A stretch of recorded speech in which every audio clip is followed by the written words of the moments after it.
নিজের স্ত্রী প্রিয়াকে পরপুরুষের সাথে হোটেল রুম থেকে বের হতে দেখে থমকে দাঁড়ায় বাবু। প্রিয়া বেশ হাসি খুশিতে ছেলেটির সাথে রুম থেকে বেরিয়েছে। প্রিয়াকে এই অবস্থায় দেখে বাবু তাৎক্ষণিকভাবে তার ফোন বের করে প্রিয়ার পরপুরুষের সাথে থাকার দৃশ্যটা ভিডিও করে নেয়। প্রিয়া হাসতে হাসতে বাবুর সামনে দিয়ে সিঁড়ি বেয়ে নিচের দিকে নেমে যায়। বাবু প্রিয়ার এমন দৃশ্য দেখে মনে মনে ভাবতে লাগলো, এবার দেখবো তুই কি করে আমার হাত থেকে বাঁচতে পারিস। সবাইকে ফাঁকি দিতে পারলেও বাবুর এই দু চোখকে ফাঁকি দেওয়া এত সহজ না প্রিয়া।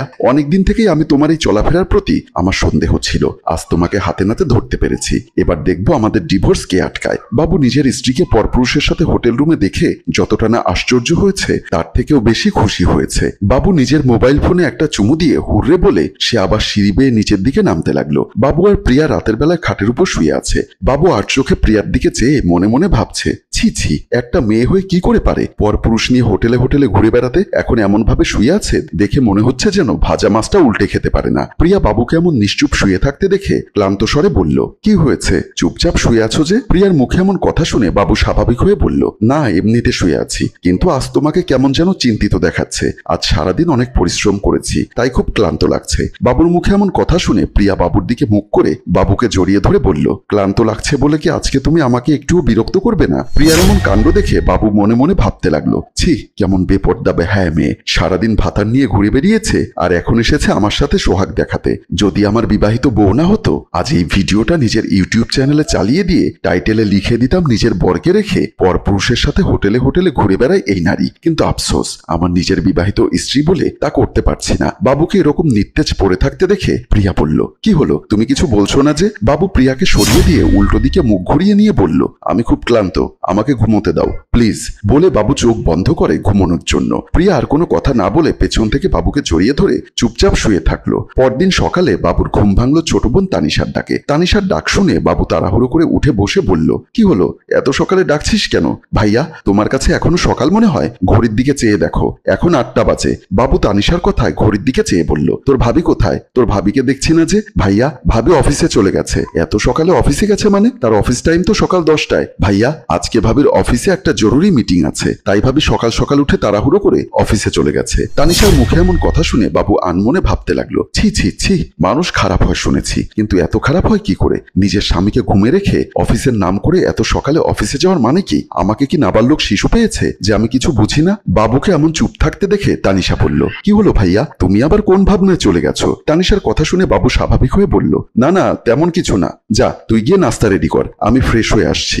ভাইয়া তুমি সারাদিন বেকার বসে থাকতে থাকতে কেমন যেন হয়ে গেছো। কথায় আছে কি জানো, বেকারদের মন শয়তানের বাসা, বুঝতে পেরেছো? তুই কি বলতে চাচ্ছিস? আমি কি ইচ্ছা করে বেকার হয়ে আছি? চাকরির জন্য তো অনেক চেষ্টা করলাম, চাকরি হচ্ছে না, তো আমি কি করব? ভাইয়া আমি তোমাকে বেকার বসে আছো এজন্য কিছু বলছি না, কিন্তু আমি কয়েকদিন ধরে লক্ষ্য করেছি তুমি এখন সবসময় কি নাকি চিন্তার মধ্যে মত্ত থাকো। বাই দা ওয়ে, ভাবি অফিসে যাওয়ার সময় এই কার্ডটা দিয়ে গেছে, বলে গেছে তুমি আজ এদিক সেদিক ঘোরাঘুরি না করে যেভাবেই হোক এই ঠিকানায় যোগাযোগ করার জন্য। বলে তানিশা বাবুর হাতে কার্ডটি দিয়ে রুম থেকে বেরিয়ে যায়। বাবু কার্ডটিতে চোখ বুলিয়ে আবারও কি যেন ভাবনার জগতে মত্ত হয়ে যায়। বাবু ফোন হাতে নিয়ে বাবা বাবা ডাকতে ডাকতে ড্রয়িং রুমে প্রবেশ করলো। বাবু ড্রয়িং রুমে প্রবেশ করে সোফাতে বসতেই মোমিন খান বলল, কি হলো, এভাবে ডাকছিস কেন, কিছু বলবি? বাবু তার হাতের ফোনটা তার বাবার দিকে এগিয়ে দিতে যাবে, ঠিক এমন সময় বাবু মনে মনে ভাবতে লাগলো, এই ভিডিওটা বাবাকে দেখানো কি ঠিক হবে? বাবার জানার দরকার তার একমাত্র ছেলের আদরের পুত্রবধূর চরিত্র যে কত ভালো। বাবুকে চিন্তিত দেখে মোমিন খান বলল, কি হলো, চুপ করে আছিস যে? ষাঁড়ের মতো চেঁচিয়ে চেঁচিয়ে আসলি, এখন গাধার মতো হা করে বসে আছিস কেন? বাবু ফোনটা পকেটে রেখে বলল, না বাবা, তোমাকে রুমে না পেয়ে ডাকছিলাম। আমাকে পাবি কি করে? সারাদিন তো বেকার টই টই করে ঘুরে বেড়াস, বাসার একটা কাজও ঠিক মতো করতে পারিস না, এমন করে বাকিটা জীবন কিভাবে কাটবে শুনি? শোন, একটা কথা সবসময় মাথায় রাখিস, বেকার মানুষের মাথা শয়তানের ঘর। বলে মোমিন খান বাবুকে বকাঝকা করতে করতে রুম থেকে বেরিয়ে গেল। বাবু সোফায় বসে মনে মনে ভাবতে লাগলো, আজ আমি কোনো কাজ করি না বলে বাসার সবার বোঝা হয়ে গেছি, তাই না? আর নিজের বৌমা যে চাকরির নাম করে এদিক সেদিক ঘুরে বেড়ায় সেদিকে কোনো খেয়াল নেই। বাবু পকেট থেকে তারিসাদ দেওয়া কার্ডটা হাতে নিয়ে বলতে লাগলো, যাচ্ছি, আজ চাকরি নিয়েই তবেই বাসায় ফিরবো। বলে বাবু রুম থেকে হনহন করে বেরিয়ে গেল। বাবু আর বাবুর বন্ধু সাইফুল একটা রেস্টুরেন্টে বসে আছে। বাবুকে মন খারাপ করে থাকতে দেখে সাইফুল বলল, কিরে বাবু, তোর কি হয়েছে, মন খারাপ করে আছিস যে? বড় জ্বালার উপরে আছি, একে তো চাকরি নেই, বেকার। এই বেকার থাকার যে কত যন্ত্রণা সেটা তোকে বোঝাতে পারবো না, আর অন্যদিকে বউয়ের টেনশনে আমার মাথার সব চুল সাদা হয়ে যাচ্ছে। সাইফুল একটা হাসি দিয়ে বলল, বেকার মানুষের মাথায় টেনশন বিষয়টা খুবই ইন্টারেস্টেড, তাহলে এবার বল শুনি, তোর মাথায় কি এত টেনশন যার জন্য তোর চুল পেকে যাচ্ছে? বাবু পকেট থেকে তার ফোনটা বের করে তার বউ পরপুরুষ নিয়ে হোটেল হোটেলে যাওয়ার ভিডিওটি দেখাতে যাবে, ঠিক তখনই বাবু মনে মনে ভাবতে লাগলো, সাইফুলকে কি এই ভিডিওটা দেখানো ঠিক হবে? সবকিছুর পরে তো সে আমার বউ, নিজের বন্ধুকে এই ভিডিও দেখালে সারা জীবন ওর কাছে আমাকে ছোট হয়ে বাঁচতে হবে। না, এই ভিডিও ওকে দেখানো যাবে না। বাবুকে এমন চিন্তিত দেখে সাইফুল বলল, কি হলো, হঠাৎ করে থমকে গেলি যে? বাবু আবার ফোনটা তার পকেটে রেখে বলল, না তেমন কিছু না, বউ আমার জন্য চাকরি খুঁজে দিয়েছে। এখন আমাকে বউয়ের দেওয়ার ঠিকানা মতো গিয়ে বসের সাথে দেখা করতে হবে, এখন আমাকে উঠতে হবে। সাইফুল হাসতে হাসতে বলল, এই তোদের মতো বেকার মানুষদের একটাই সমস্যা, আর সেটা হলো তারা মুখে বলে একটা, মনে বলে আর একটা, আর মাথায় বলে আর একটা। যা, বউয়ের ঠিকানা মতো তাড়াতাড়ি গিয়ে দেখ চাকরিটা হয় কিনা, এখন আমি উঠলাম। বলে সাইফুল রেস্টুরেন্ট থেকে হাসতে হাসতে বেরিয়ে গেল। সাইফুলের এমন হাসি দেখে বাবু দাঁতে দাঁত চেপে বলতে লাগলো, দাঁড়া, একবার যদি চাকরিটা হয়ে যায় না, তারপর দেখাবো বাবু কি জিনিস। প্রিয়ার দেওয়ার ঠিকানায় গিয়ে থমকে দাঁড়ায় বাবু। বাবু পকেট থেকে কার্ডটি বের করে বারবার দেখতে লাগলো। বাবু অবাক হয়ে ভাবতে লাগলো, তা কি করে সম্ভব? হোটেলের এই রুম থেকেই তো সেদিন প্রিয়া একটা অপরিচিত লোকের সাথে বেরিয়ে এসেছিল, তাহলে প্রিয়া এই ঠিকানায় আবার আমাকে কেন পাঠালো? বাবু পকেট থেকে মোবাইলটি বের করে সেদিনের করা ভিডিওটি আবারও ভালো করে দেখতে লাগলো। বাবু কি করবে? সে কি এখন চলে যাবে, নাকি প্রিয়ার দেওয়া ঠিকানা মতো গিয়ে খোঁজ করে দেখবে আসলে ঘটনাটা কি? বাবু আর কিছু ভাবতে না পেরে রুমের সামনে থাকা কলিং বেল টিপ দিল। বাবু কলিং বেল টিপতে দরজা খুলে দিল সেদিন প্রিয়ার সাথে থাকা সেই লোকটি। বাবু লোকটিকে দেখে অবাক হয়ে মনে মনে ভাবতে লাগলো, এই লোকটি আমাকে চাকরি দিবে? যে আমার বউকে নিয়ে সারা রাত হোটেলে হোটেলে ঘুরে বেড়ায়, সে আমাকে চাকরি দিবে আর আমি সেই চাকরি করব? তা হতে পারে না। এমন সময় লোকটি বলল, হ্যালো মিস্টার বাবু, আসুন ভেতরে আসুন, আপনার ওয়াইফ প্রিয়া আমাকে জানিয়েছে আপনি আসবেন, তাই আমি আপনার আসার অপেক্ষা করছিলাম। অপুর মুখে এমন কথা শুনে বাবু কি বলবে কিছুই বুঝতে পারছে না। বাবুকে চুপ থাকতে দেখে অপু আবারও বলল, কি হলো বাবু সাহেব, চুপ করে আছেন যে? আসুন ভেতরে বসে কথা বলি। বলে অপু বাবুকে নিয়ে ভেতরের রুমে চলে যায়। বাবু আর অপু হোটেলের সিটিং রুমে বসে গল্প করছে। এমন সময় ওয়েস্টার্ন ড্রেস পরা ইভা অপুর পাশে এসে বসে বলল, উনি কি তোমার বন্ধু প্রিয়ার হাজবেন্ড? অপু একটা হাসি দিয়ে বলল,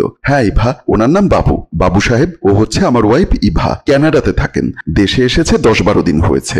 শহরে কোনো বাসাবাড়ি করতে পারিনি, ভাড়া বাসায় থাকি। ভাড়া বাসার অবস্থা তো বুঝতেই পারছেন, তাই এই হোটেলটাতেই তুলেছি। মাসখানেক থাকবে, তারপর তো আবার চলে যাবে। বাবু বলল, 2-3 দিন আগেই প্রিয়া?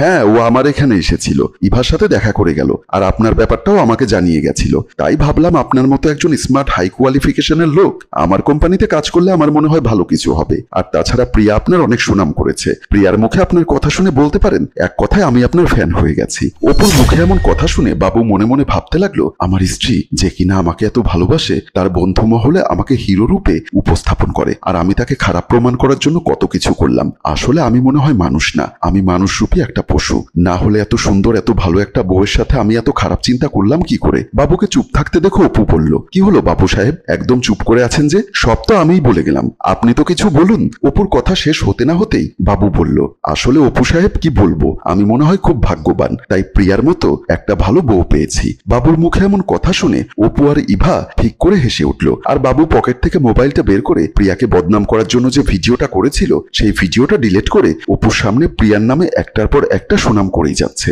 সম্মানিত ভিউয়ার্স, আমাদের গল্পটি যদি আপনাদের ভালো লেগে থাকে তাহলে লাইক, কমেন্ট ও শেয়ার করে আমাদের পাশেই থাকুন। গল্পটির রচনায় মোশাররফ হোসাইন মৃদুল, পরিচালনায় HM কানন, চিত্রগ্রহণ ইফতি হুসাইন।